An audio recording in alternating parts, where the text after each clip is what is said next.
오늘은 그 믿음의 조연들 아마 5번째 시간 정도 될 것 같은데요. 갈렙에 대해서 이야기를 나눠보려고 합니다. 조연이라고 하기엔 갈렙은 너무나 이렇게 우리가 잘 알고 있는 그런 사람이죠. 전에 있던 비느하스나 뭐 이런 사람들보다는 잘 알고 있는데, 그런데 갈렙을 주연이라고 말하기에는 누가 있죠? 여호수아가 있죠. 자, 여호수아와 갈렙 중에 누가 주연이고 조연, 누가 주연이겠습니까? 보통 여호수아가 주연이고 갈렙이 조연이겠죠. 우리가 아까 부른 찬양에서 누구 본받아? 여호수아 본받아. 우리 갈렙 본받아가 아니라 여호수아 본받아 이렇게 찬양하지 않습니까?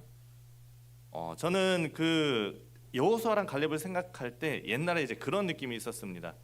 여호수아는 이제 빛이고 갈렙은 이제 어두움인 거죠.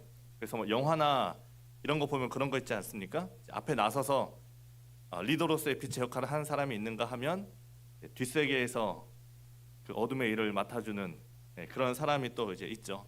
물론 이제 여호수아와 갈렙이 그렇다는 건 아닙니다. 제가 어렸을 때 그런 상상을 이제 해봤다는 거고, 갈렙은 참 좋아하는 사람들이 많습니다. 저도 갈렙을 참 좋아하는데 오늘 말씀을 듣고 나면 아마 여러분 갈렙이 분명히 더 좋아지실 거라고 그렇게 저는 확신합니다. 오늘 말씀에 좀 이렇게 말씀이 좀 많이 보게 됩니다. 아마 제 얼굴보다 화면을 PPT 말씀을 더 많이 볼 수 있는데, 우선 이제 갈렙에 대해서 잠깐 소개를 하면, 혹시 갈렙에 대해서 좀 알고 계십니까? 뭐 잘 아시지만 혹시 갈렙의 이름의 뜻을 아십니까?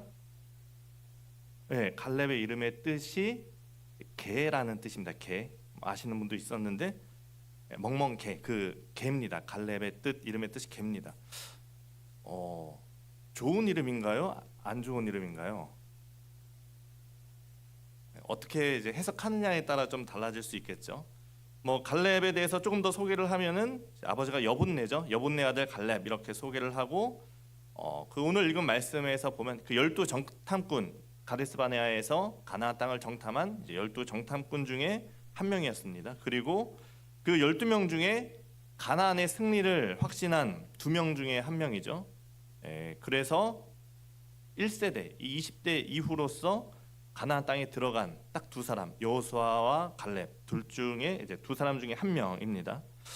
오늘 우리가 이제 갈렙에 대해서 알아볼 때 가장 먼저 알아볼 주제는 뭐냐면, 여호수아와 모세 중에 여호수아와 갈렙 중에 누가 더 모세의 후계자로 적합한가입니다. 후보가 2명 있죠. PPT 보여주시면 후보가 2명 있죠. 여호수아와 갈렙이 있습니다. 자, 누가 이제 모세의 후계자로 더 적합한가? 먼저 지파를 보면, 여러분 갈렙 어디 지파입니까? 아시나요? 갈렙. 오늘 13장 6절에 보면 유다 지파에서는 여분네 아들 갈렙이요. 어디 지파입니까? 갈렙은 유다 지파. 그러면 여호수아는 어디 지파입니까? 혹시 아십니까? 그렇습니다. 8절 그 뒤에 8절에 보면 에브라임 지파에서는 눈의 아들 호세아죠. 호세아가 여호수아죠. 호세아요. 자, 유다 지파랑 에브라임 지파 중에 어느 지파가 더 명문 지파입니까? 어느 지파가 더 힘이 셉니까? 그 당시 힘은 어디서 나오죠?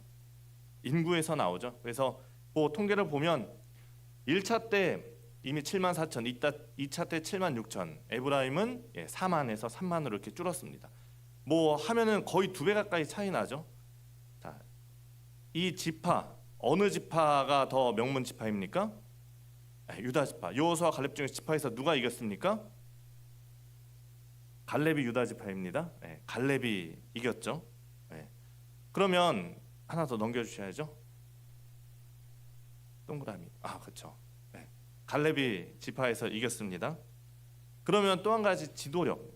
자, 여호수아와 갈렙 중에 누가 더 지도력이 있을까? 오늘 우리가 말씀을 읽었지만 그 땅을 정탐하고 오지 않습니까? 그러고 나서 막 사람들의 분위기가 술렁입니다. 그 땅 너무 사람들이 강해 보이고 이길 수 없을 것 같다라고 할 때 그런 분위기에서 누가 반박을 할까요? 갈렙이 반박을 합니다. 우리가 읽은 마지막 절 30절이죠. 갈렙이 모세 앞에서 백성을 조용하게 하고 이르되 우리가 올라가서 그 땅을 취하자 능히 이기리라. 갈렙이 사람들을 조용하게 하고 자기의 의견을 우리가 이길 수 있다 이렇게 이야기합니다. 그에 반해서 여호수아에 대해서는 하나님께서 여호수아에게 늘 뭐라고 말씀하시죠? 강하고 담대하라. 강하고 담대하라. 강하고 담대하라. 강하고 담대하라 그렇게 계속 얘기하는 게 왜 그럴까요? 강하고 담대한 사람한테 강하고 담대하라고 얘기합니까? 얼마나 이렇게 여호수아가 많이 두려웠으면 그렇게 얘기하겠습니까? 자, 지도력에 있어서 여호수아와 갈렙 중에 누가 이겼습니까? 네, 갈렙이 더 지도력이 있죠. 마지막 인정. 누가 더 하나님께 인정받느냐, 누가 더 하나님께 칭찬받느냐인데 그 일로 인해서 정탐꾼의 일로 인해서 하나님께서 민수기 14장에서 보면 이렇게 갈렙을 칭찬을 합니다. 그러나 내 종 갈렙은 그 마음이 그들과 달라서 나를 온전히 따랐은즉 그가 갔던 땅으로 내가 그를 인도하여 드리리니 그의 자손이 그 땅을 차지하리라. 네, 민수기에서 하나님께서 갈렙을 칭찬하십니다. 민수기에서 여호수아를 칭찬하는 일은 없습니다. 그리고 이제 신명기로 넘어가서 이 갈렙과 여호수아를 둘 다 칭찬하는데 이제 누구를 먼저 칭찬하느냐? 신명기 1장 36절에 보면 오직 여분네 아들 갈렙은 온전히 여호와께 순종하였은즉 그는 그것을 볼 것이요 그가 밟은 땅을 내가 그와 그의 자손에게 주리라. 36절에서 갈렙을 칭찬합니다. 그리고 그 다다음 절인 38절에서 또 여호수아를 칭찬합니다. 내 앞에 서 있는 눈의 아들 여호수아는 그리로 들어갈 것이니 너는 그를 담대하게 하라. 또 담대하게 하라고 하죠. 그가 이스라엘에게 그 땅을 기업으로 차지하게 하리라. 누가 더 하나님께 먼저 칭찬받고 더 많이 칭찬받습니까? 갈렙이죠. 누가 더 하나님께 인정받습니까? 네, 여기서도 갈렙이 이겼습니다. 자, 이제 모세의 후계자로 누가 더 적합합니까? 누가 봐도 갈렙이 더 적합하죠. 자, 그러면 이제 모세가 누구에게 그 후계자 자리를 넘깁니까? 네, 그 신명기 34장 9절에 이제 그 모세가 죽기 전에 후계자를 세우죠. 모세가 눈의 아들 여호수아에게 안수하였으므로. 누구에게 안수합니까? 여호수아에게 안수합니다. 지금 보면 갈렙이 누가 봐도 더 지파도 좋고 더 지도력도 있고 또 하나님께 칭찬받았지만 모세는 누구에게 안수합니까? 여호수아에게, 눈의 아들 여호수아에게 안수합니다. 이 갈렙의 마음이 어땠을까요? 여호수아가 안수받고 다음 지도자로 지명받는 걸 보면서 갈렙이 무슨 생각을 했을까요? 지금 이제 조금 있으면 6.3 지방선거가 있지 않습니까? 그때 누구를 뽑아야 합니까? 갈렙? 더 유능한 사람을 뽑아야죠. 뭐 이제 그 선거를 하기 전에 또 당에서 막 경선을 하지 않습니까? 그런데 그런 경우가 많죠. 분명히 내가 더 유능해 보이는데 저 사람이 경선에 돼서 이제 당 대표로 나가면 어떻습니까? 되게 배 아프죠. 내가 더 능력 있어 보이는데 그러면 어떻게 됩니까? 이 사람이 또 막 무소속으로 나가기도 하고 뭐 그런 일들이 있는 거죠.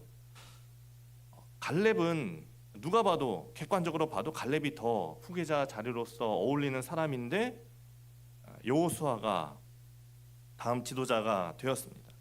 거기에 대해서 갈렙이 어떤 불만을 표했을까요? 아무런 불만도 표하지 않았습니다. 신명기에 아까 우리가 신명기 갈렙에 나온 그 한 절을 봤지만 신명기에 보면 그 한 절 말고는 갈렙의 이야기가 전혀 나오지 않습니다. 여호수아가 지도자가 돼서 가나안 땅을 다 점령할 때까지도 이 갈렙은 한 번도 등장하지 않습니다. 여호수아가 지도자가 되고 완전히 그 역사 뒤로 사라져 버린 것이죠. 갈렙이 어떻게 보면 질투할 수도 있었을 텐데 어떻게 그렇게 조용히 있었을까? 왜냐하면 이 갈렙은 은혜를 아는 사람이기 때문입니다. 은혜. 우리가 이 갈렙의 출신을 다시 한번 확인을 해야 되는데 갈렙이 아까 어디 지파라고 했습니까? 유다 지파라고 했습니다. 그런데 여호수아 14장에 보면 갈렙을 소개할 때 이렇게 소개합니다. 그때 유다 자손이 길갈에 있는 여호수아에게 나오고 그니스 사람 여분네 아들 갈렙이 여호수아에게 말하되, 여기서 이 갈렙을 어디 사람이라고 소개합니까? 유다 지파이지만 유다 사람들이 다 나올 때 그니스 사람 여분네 아들 갈렙이다 이렇게 이야기를 합니다. 그니스 사람, 여러분 그니스가 혹시 어딘지 아시나요? 네, 모르니까 우리가 같이 공부를 하는 거죠. 창세기 15장에 보면 하나님께서 아브라함에게, 창세기 이제 우리가 시간을 잘 확인해야 됩니다. 창세기면 이제 아브라함 때죠. 아브라함 때 하나님께서 창세기 15장에서 가나안 땅을 주시겠다고, 아브라함에게 주시겠다고 약속을 하는 장면이 나옵니다. 그런데 그 중에 그 가나안 땅을 이렇게 소개합니다. 그날에 여호와께서 아브라함과 더불어 언약을 세워 이르시되 내가 이 땅을 애굽 강에서부터 큰 강 유브라데까지 너와 내 자손에게 주노니 곧 겐 족속과 그니스 족속과 간몬 족속과 헷 족속과 브리스 족속과 르바 족속과 아모리 족속과 가나안 족속과 기르가스 족속과 여부스 족속의 땅이니라 하셨더라. 그 가나안 땅에 사는 사람들 족속을 이렇게 소개하는데 거기에 누가 있습니까? 그니스 족속이 있는 거죠. 가나안 땅에 이미 살고 있는 그 족속, 그니스 족속입니다. 다시 또 출애굽기로 넘어와서 출애굽하는 장면을 보면은 이 출애굽을 딱 할 때 이런 장면이 나옵니다. 이스라엘 자손이 라암셋을 떠나서 숫곳에 이르니 유아 외에 보행하는 장정이 60만 가량이요 수많은 잡족과 양과 소와 심이 많은 가축이 그들과 함께 하였으며라고 합니다. 그래서 수많은 잡족이 누굽니까? 이스라엘 민족, 이스라엘 혈육을 제외한 여러 다른 민족들이 같이 나왔다라는 얘기죠. 출애굽하기 전에 10가지 재앙이 있었습니다. 피, 개구리, 이, 파리, 돌림병, 악성종기, 메뚜기, 흑암, 또 우박, 그리고 마지막에 장자의 죽음까지. 이 10가지 재앙을 겪으면서 꼭 이스라엘 족속이 아니더라도 그 애굽 땅에 살던 사람들이 뭘 깨닫게 되었을까요? 여호와가 진짜 신이다라는 것을 깨닫는 사람들이 있었던 거죠. 여호와가 진짜 신이구나. 10번째 재앙이 장자의 죽음이었습니다. 누가 그 재앙을 피할 수 있었습니까? 10번째 재앙을 피할 수 있었던 사람은 이스라엘 족속이 피할 수 있었던 게 아닙니다. 하나님의 말씀대로 순종한 사람들이 그 재앙을 피했습니다. 어린 양을 잡아서 그 문설주와 기둥에 바른 사람, 그 말씀대로 순종한 사람이 이 10번째 재앙을 피할 수 있었습니다. 이스라엘 혈통이라고 하더라도 하나님 말씀에 순종하지 않고 양을 잡지 않고 바르지 않은 사람은 죽었을 것이고, 이방인이라도 하나님의 말씀을 믿고 그 말씀에 순종한 사람들은 그 10번째 재앙을 넘길 수 있었습니다. 이런 10가지 재앙을 보면서 여호와가 진짜 신이구나라는 수많은 사람들이 있었고, 그 수많은 잡족들이 이스라엘이 출애굽할 때 이스라엘과 함께 출애굽을 했던 것이죠. 결국 이 갈렙의 그 정체성은 결국 뭡니까? 원래는 가나안 출신의 그 그니스 족속의 시족이지만 이 출애굽 당시에 하나님을 믿고 유다 지파에 편승을 한 거죠. 하지만 그 믿음이 정말 대단해서 이방인이었음에도 불구하고 한 가문의 대표로서 그 정탐꾼으로 또 나중에 이렇게 나서게 될 정도였습니다. 그러니 이 갈렙은 이방인이었지만 하나님의 백성이 된 것에 그 은혜에 감사하는 마음이 늘 있었던 겁니다. 저는 이 갈렙을 보면서 그 수로보니게 여인의 말씀이 떠올랐습니다. 이 수로보니게 여인이 자기 딸에게서 이제 귀신을 내쫓아 달라고 그렇게 예수님께 간구하면서 뭐라고 호소합니까? 주여 올소이다마는 상 아래 개들도 아이들이 먹던 부스러기를 먹나이다, 이렇게 고백을 합니다. 여러분, 갈렙의 뜻이 뭐라 그랬죠? 개라고 했습니다. 비록 개라는 어떻게 보면 안 좋은 이름이었을 수도 있지만, 그리고 갈렙은 비록 이방인이었지만 하나님의 그 은혜의 부스러기라도 구하고 그걸 얻었던 그런 사람입니다. 그러니 갈렙에게 있어서는 이 하나님의 백성에 든 것 그 자체만으로 해도 정말 큰 은혜였던 거죠. 갈렙에게는 모든 것이 은혜였습니다. 갈렙에게는 이 모세의 후계자 자리가 중요한 사람이 아니었습니다. 내 은혜가 내게 족하다라는 그 하나님의 말씀처럼 모든 것이 은혜고 모든 것이 족하고 모든 것이 감사였습니다. 그렇게 은혜와 믿음이 너무나 커서 가나안 땅을 정탐할 때도 믿음으로 고백할 수 있었던 거죠.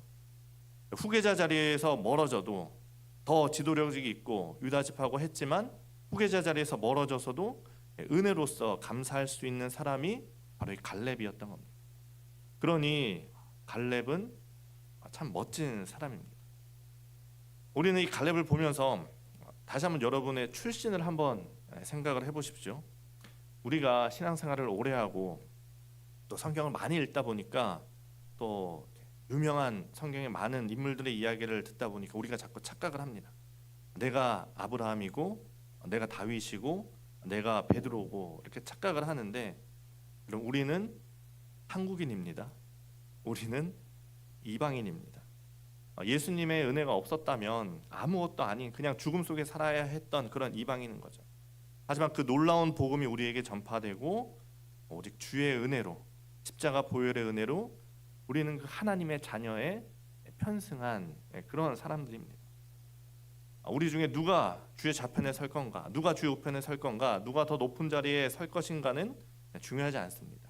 우리가 해야 할 것은 감사입니다. 하나님의 은혜를 깨닫는 것, 그리고 그 은혜에 감사하는 것이 우리가 해야 되는 일이죠.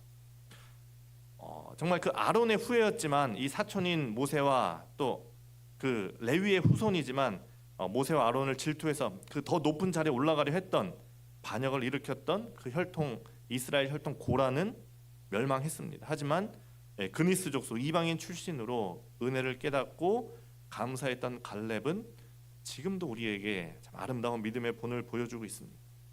우리가 아까 여호수아 본받아 앞으로 가세 찬양하기도 했지만 또 마찬가지로 우리가 갈렙을 본받아서 이 하나님의 은혜, 그것이 이 모든 것이 오직 주의 은혜다라고 고백하고 감사할 수 있는 우리 성도들 될 수 있기를 바랍니다.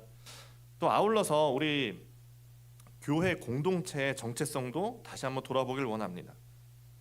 이스라엘 민족은 야곱의 자손이지만 이스라엘 공동체는 혈연 공동체가 아닙니다. 이스라엘 공동체는 신앙 공동체입니다. 하나님의 말씀에 순종하는 신앙 공동체입니다.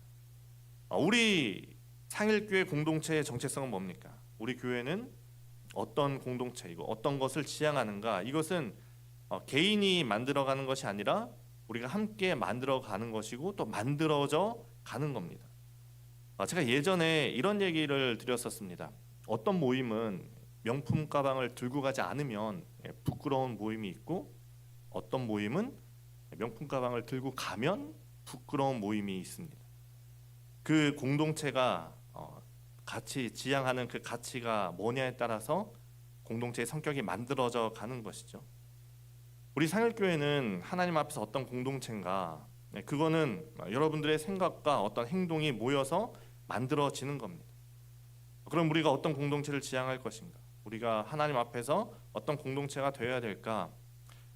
교회 안에 꼭 이 상일교회 전체뿐만 아니라 우리 상일교회 안에 있는 모임들, 찬양대라든지 선교회라든지 안수집사회, 권사회 다 마찬가지. 우리가 무엇을 지향하고 우리 공동체는 어떤 공동체인가? 여러분이 한번 스스로 고민해 보시기 바랍니다.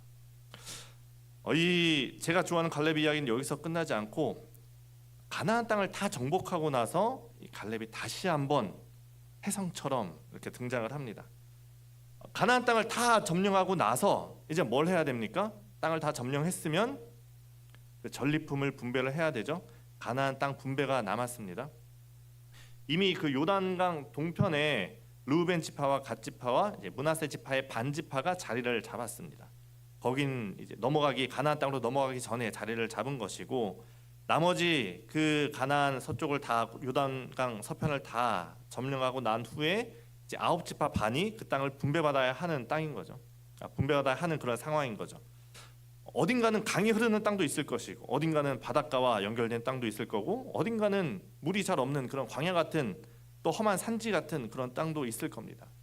그러니 이제 이 이스라엘 민족은 우리가 어느 땅을 분배받을 건가, 그것이 남은 거죠. 어떤 방법으로 분배하는 게 가장 좋을까요? 우리가 전에 목장을 한번 개편하고 목장 모임 장소를 어떻게 정했죠? 목자들이 없어 잘 모르시나요? 그 여호수아 14장 2절에 보면 이렇게 나옵니다. 여호와께서 모세에게 명령하신 대로 그들의 기업을 어떻게 뽑습니까? 제비 뽑아 아홉 지파와 반 지파에게 주었으니. 그 땅을 이제 제비를 뽑는 거죠. 제비를 뽑아서 누가 어디를 가져갈 것인가 하는 겁니다. 성경은 참 제비 뽑기를 많이 하는데 요나 때도 그렇고 제비를 뽑는다는 것은 뭡니까? 모든 것을 하나님께 맡긴다라는 이제 그런 뜻이죠. 그런데 2장에서 이제 지파의 제비를 뽑으려고 하는데 6절에 이렇게 시작을 합니다. 그때라고 시작을 합니다. 그때 제비 뽑으려고 하는 그때. 지금 이 그때가 언제냐? 이스라엘 백성들이 제비 뽑으려고 할 바로 그때입니다. 제가 여기서 퀴즈 한 가지 내겠습니다. 다음 중 가장 눈치 없는 사람은 누굴까요? 자, 1번 수업 다 끝나고 교수님 나가시는데 질문 있습니다. 다들 가야 되는데 질문하는 학생. 2번 사장님이 내는 회식에서 사장님이 짜장면 이랬는데 저 탕수육이요 이러는 신입사원. 3번 설교 시간에 벨소리 들리고 갑자기 나 교회야 예배 중이야 이따 전화해. 4번 땅 분배를 위해서 제비 뽑으려고 하는데 먼저 자기 땅 달라는 갈렙. 누가 제일 눈치가 없는 사람일까요? 뭐 그때마다 다르겠죠. 아까 본 그 6절에 보면 이렇게 나오죠. 그때 유다 자손이 길갈에 있는 여호수아에게 나오고 그니 사람 여분네 아들 갈렙이 여호수아에게 말하되 여호와께서 가데스 바네아에서 나와 당신에게 대하여 하나님의 사람 모세에게 이르신 일을 당신이 아시는 바라라고 얘기를 합니다. 지금 막 제비를 뽑으려고 하는데 이 갈렙이 뭘 합니까? 옛날 일을 막 들먹이면서 자기 먼저 땅을 달라고 그렇게 얘기를 하는 거죠. 여러분 한번 생각을 해보십시오. 이스라엘 민족에게 있어서 이 갈렙의 위치가 어떻습니까? 갈렙의 발언은 절대 무시할 수 없는 그런 영향력을 가진 사람입니다. 1세대 중에서 단 두 사람만, 여호수아와 갈렙만 들어왔고 그 두 사람 중에 한 명이고 대접받아야 마땅한 그런 사람이고 게다가 이 여호수아와 얼마나 각별한 사이겠습니까? 그런 갈렙이 여호수아에게 땅을 요구했고 이 각별한 여호수아가 어떻게 합니까? 14장 13절에 보면 여호수아가 예분네 아들 갈렙을 위하여 축복하고 헤브론을 그에게 주어 기업을 삼게 하매. 지금 갈렙이 먼저 땅을 달라고 했던 여호수아가 어떻게 합니까? 축복까지 하면서 먼저 땅을 내어준 거죠. 아니 믿음의 본을 보여야 될 이 갈렙과 또 모세의 후계자 지도자가 공평하게 제비 뽑아서 그 땅을 분배해야 되는데 그 앞서서 지금 뭘 하고 있습니까? 자기들끼리 짝짝꿍이 맞아서 야, 나 먼저 땅 다오라고 얘기하니까 또 여호수아는 축복하면서 그 땅을 주는 겁니다. 그런데 이런 상황에서 누가 이 여호수아와 갈렙을 반대할 수 있겠습니까? 이 가데스 바네아에서부터 먼저 정탐 후에 정말 그 땅이 좋다라고 얘기하더니 정말 땅이 좋았던 걸까요? 벌써 이제 그때부터 이 땅은 내 땅이다 라고 찜해놓고 큰 그림을 그렸던 걸까요? 그런데 갈렙이 요구한 땅이 어디입니까? 여호수아가 여분네 아들 갈렙을 위해 축복하고 어디입니까? 헤브론을 그에게 주어 기업으로 삼게 했다라고 합니다. 헤브론. 헤브론이 어떤 땅인지 우리가 잘 아는 그 갈렙의 고백과 함께 헤브론 땅을 이렇게 소개합니다. 그날에 여호와께서 말씀하신 이 산지를 지금 내게 주소서. 당신은 그날에 들으셨거니와 그곳에는 아낙 사람이 있고 그 성읍들은 크고 견고할지라도 여호와께서 나와 함께 하시면 내가 여호와께서 말씀하신 대로 그들을 쫓아내리이다. 헤브론은 아직 점령되지 않은 땅입니다. 지금 이스라엘 민족이 가나안 땅을 다 점령했지만 완전히 100% 다 정리된 것이 아니죠. 여러 가지 정리되지 않은 점령하지 못한 땅들이 있는데 그 중에 이 헤브론도 아직 점령되지 않았을 뿐더러 그곳을 어떻게 묘사하느냐? 아낙 사람들이 있고 그 성읍은 크고 견고하다. 가나안 땅을 정탐할 때 아낙 사람들 민수기 13장에서 이렇게 표현했습니다. 거기 네피림 후손인 아낙 자손의 거인들을 보았나니라고 합니다. 아낙 사람들이 어떤 사람들입니까? 그 사람들이 이스라엘 민족이 볼 때 거인 같은 사람들이었고 그 성읍이 크고 견고한데 아직 점령이 이루어지지 않은 그런 땅인 거죠. 그럼 그 땅을 분배받은 사람은 뭘 해야 됩니까? 그 거인 같은 아낙 자손이 있는 그 견고한 성읍을 쳐서 점령을 해야 되는 거죠. 지금 이스라엘 민족은 한참 이 땅 분배에 앞서서 분위기가 무르익었을 때입니다. 사람들마다 다 생각이 있습니다. 내가 저 땅을 분배받았으면 좋겠다. 저기가 위치가 좋고 저곳에 가면 좋겠다. 하나님, 제발 저 땅을 주세요. 하지만 그와 동시에 또 이런 생각도 들었을 겁니다. 저기는 안 돼. 다른 데는 다 괜찮아도 저기 가면은 안 돼. 저기 가면 또 고생하고 또 싸워야 되고 이기기도 힘들어. 다른 데는 되더라도 저기만 아니면 돼. 하나님, 저기만 안 되게 해주세요. 이렇게 지금 서로 기대하면서 동시에 걱정하면서 한참 예민해져 있는 그때, 6절은 거기서 시작하는 겁니다. 그때 갈렙이 먼저 나서서 뭘 합니까? 여호수아에게 땅을 요구합니다. 누구도 가기 싫어하는 그 땅 헤브론을 향해서 이 갈렙이 외칩니다. 이 산지를 내게 주소서. 그리고 그 결과가 15절에 보면 헤브론의 옛 이름은 기럇 아르바라. 아르바는 아낙 사람 가운데서 가장 큰 사람이었더라. 그리고 그 땅에 전쟁이 그쳤더라. 갈렙이 그 땅을 쳐서 점령을 한 거죠. 그러니 갈렙의 인생을 보면 처음부터 끝까지 솔선수범이라는 것이 뭔지 백성들한테 보여주었습니다. 믿음의 선배라는 것이 뭘 의미하는지, 그건 어떻게 해야 하는 건지를 우리에게 확실히 보여주었습니다. 사실 그 헤브론이라는 땅은 이스라엘 민족에게 있어서 정말 중요한 땅입니다. 아브라함이 헤브론에 있는 막벨라 굴을 사서 거기로 뭘 삼습니까? 무덤으로 삼죠. 자기 아내 사라가 죽었을 때 막벨라 굴을 사서 그곳에 아내 사라를 장사하고 아브라함도 그곳에 장사됩니다. 그리고 이삭과 리브가도 거기에 장사됩니다.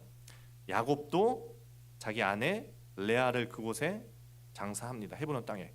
그리고 그 야곱의 유언이 뭐였습니까? 야곱의 유언이 나를 애굽에서 메어다가 조상의 묘에 장사하라, 이렇게 유언을 남깁니다. 결국 야곱의 유언을 지키기 위해서도 이 헤브론은 반드시 얻어야 되는 땅이었습니다. 말 그대로 선조들의 땅이고 하나님이 약속하신 그 땅의 중심이기도 했고, 후에는 이 다윗이 남유다의 왕이 되었을 때, 아직 통일 이스라엘 전에 남유다의 수도이기도 했습니다. 정말 의미 있는 땅이고 이스라엘 민족에게는 그 어느 것보다 가장 의미 있는 땅입니다. 꼭 정복할 필요가 있는 땅이지만 아낙 자손 때문에, 그리고 견고한 성읍 때문에 아직 정복되지 않은, 사실은 누구도 가고 싶지 않은 그런 땅이었던 거죠. 가장 의미 있지만 가장 힘든 길, 우리는 그 길을 보통 십자가의 길이다, 이렇게 부릅니다. 갈렙은 믿음의 선배로서 누구보다 먼저 하나님 나라의 지도자로서의 모범을 보여주었고, 또 그 길은 우리가 따라가야 할 길이기도 합니다. 이때 갈렙의 나이가 85세라고 했으니 아마 이곳에 오신 분들 85세가 되신 분들도 있지만 아마 대부분 아니신 분들이 더 많이 보입니다. 우리가 나이가 들면서 이런 갈렙 같은 분들이 되실 수 있기를 바랍니다. 그럼 우리가 정말 이 갈렙처럼 되기 위해서 어떻게 해야 될까? 우리가 무엇을 본받아야 될까? 갈렙이 어떻게 그렇게 살 수 있었을까? 갈렙이 이렇게 살아갈 수 있었던 이유는 분명합니다. 하나님의 은혜를 깨닫고 경험해서 거기서 나오는 믿음으로 그렇게 살았습니다. 믿음으로.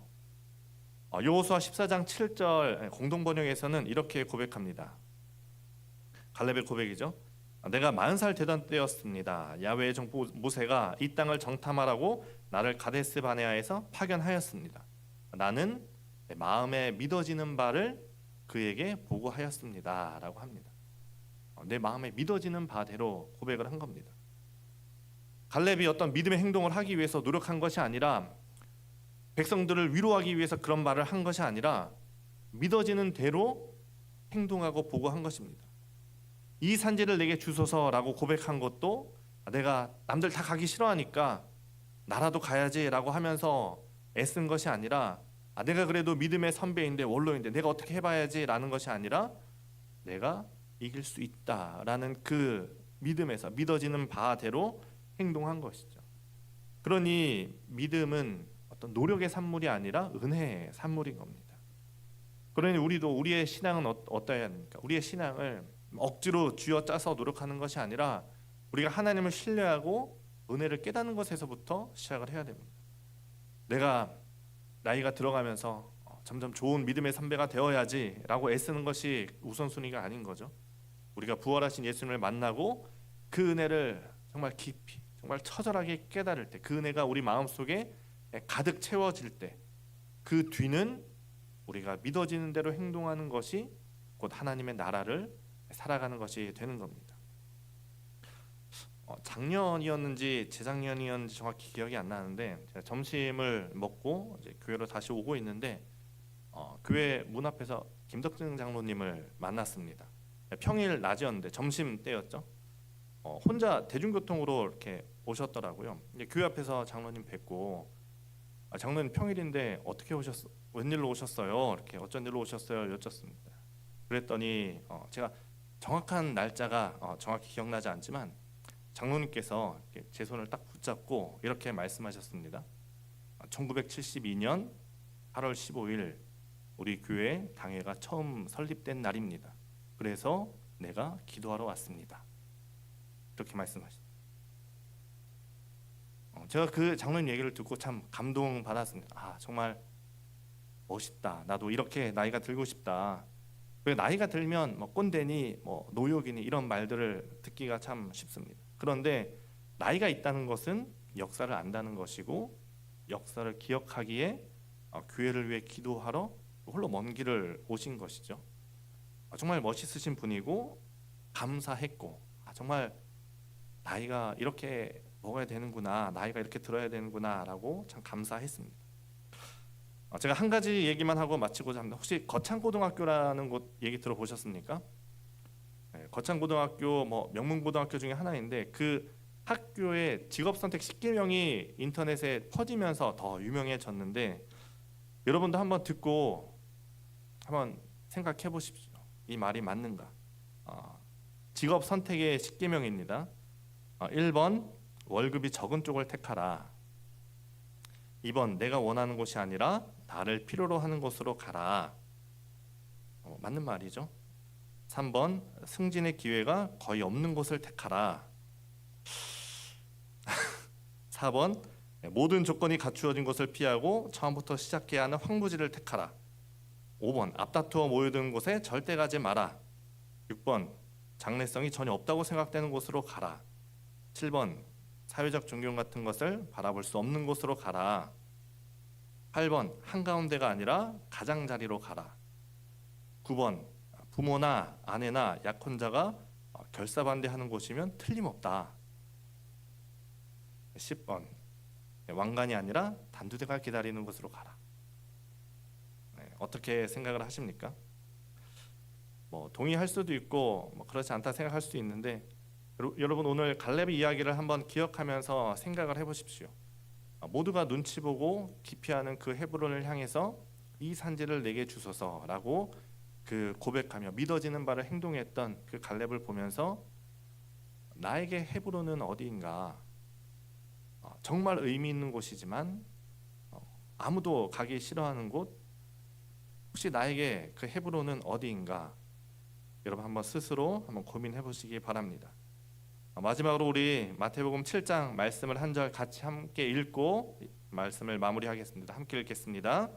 좁은 문으로 들어가라. 멸망으로 인도하는 문은 크고 그 길이 넓어 그리로 들어가는 자가 많고, 생명으로 인도하는 문은 좁고 길이 협착하여 찾는 자가 적음이라. 아멘. 오늘은 우리가 먼저 찬양을 먼저 하고 함께 기도할 수 있기를 원하는데, 갈렙의 힘은 오직 주의 은혜를 깨닫는 그 믿음에서부터 왔습니다. 이 시간에도 우리가 우리에게 베푸신 그 은혜를 묵상하면서 참 이 산지를 주소서 아니면 이 찬양을 해야 되나 고민했는데, 우리가 그 은혜에 대해서 더 깊이 묵상하면서 이 시간 함께 오직 주의 은혜로 이렇게 찬양하고 함께 합심해서 기도하겠습니다.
기억하면서 함께 기도할 수 있기를 원합니다. 하나님, 오직 주의 은혜입니다.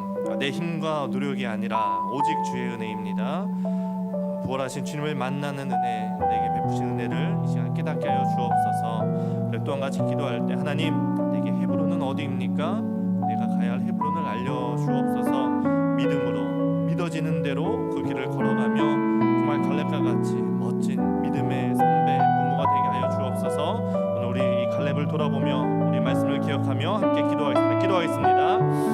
거룩하신 하나님, 오늘도 우리가 이 갈렙의 이야기를 보며 우리의 삶을 돌아봅니다. 하나님, 갈렙에게 있어서는 후계자는 중요하지 않았습니다. 정말 그 그니스 족속 이방인 출신이었지만 하나님의 자녀로 하나님의 백성으로 받아들여진 것에 감사하며 모든 것이 하나님의 은혜임을 고백하였습니다.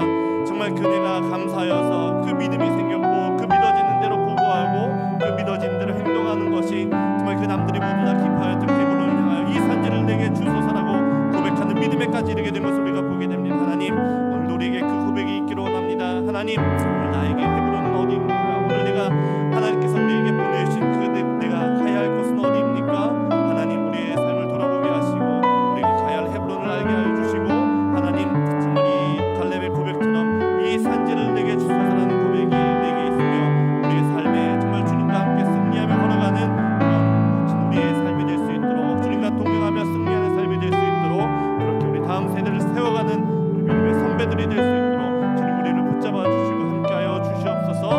우리가 정말 하나님을 만나고 은혜를 깨닫고 내 안에 거하는 모든 성도를 될 수 있도록 하나님 인도하여 주옵소서. 거룩하신 하나님, 모든 것이 주님의 은혜입니다. 우리의 신앙이 우리의 힘과 노력이나 어떤 결단이 있는 것이 아니라 오직 주의 은혜 위에 세워짐을 고백합니다. 부활하신 주님을 더욱 깊이 만나게 하시고 우리에게 베풀어 주신 은혜를 날마다 새롭게 하는 삶이 되게 하여 주옵소서. 우리 각자에게 맡겨주신 헤브론을 분별하게 하시고 피하고 싶은 길이 아니라 하나님이 주신 길을 선택하는 믿음을 주셔서 갈렙과 같은 믿음으로 믿어지는 대로 순종하며 주님을 따르게 하여 주옵소서. 특별히 우리 모두가 다음 세대의 본이 되는 믿음의 사람이 되게 하시고 말이 아니라 삶으로 신앙으로 전하는 믿음의 선배 부모가 되게 하여 주옵소서. 감사드리며 예수님의 이름으로 기도합니다. 아멘. 복을 빕니다. 오직 주의 은혜임을 깨닫고 갈렙과 같이 감사하며 먼저 그 믿음의 길, 십자가의 길을 걸어가기로 결단하는 믿음의 선배들, 하나님의 자녀들 위해 우리 주 예수 그리스도의 은혜와 하나님 아버지의 사랑과 성령님의 교통하심이 이제로부터 영원까지 함께 하시기를 간절히 축원하옵나이다. 아멘.